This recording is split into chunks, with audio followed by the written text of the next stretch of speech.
ఇల్లాలిని చూడు ఇల్లుని చూడు అన్నారు. ఇల్లాలి ముఖంలో సంతోషం ఉంటే ఆ ఇల్లు బాగున్నట్టే లెక్క. ఇంటి పెత్తనం ఆడబిడ్డ చేతిలో ఉంటే ఆ ఇల్లును చక్కదిద్దే బాధ్యత ఆడబిడ్డ తీసుకుంటుంది.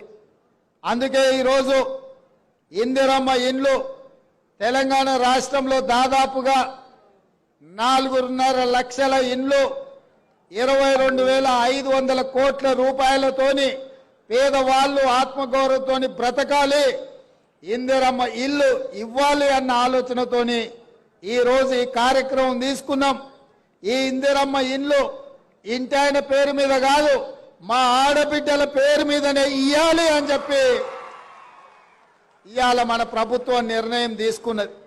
ఇంటి పెత్తనమే కాదు, ఇంటి పట్టా కూడా ఆడబిడ్డ పేరు మీద ఉండాలి.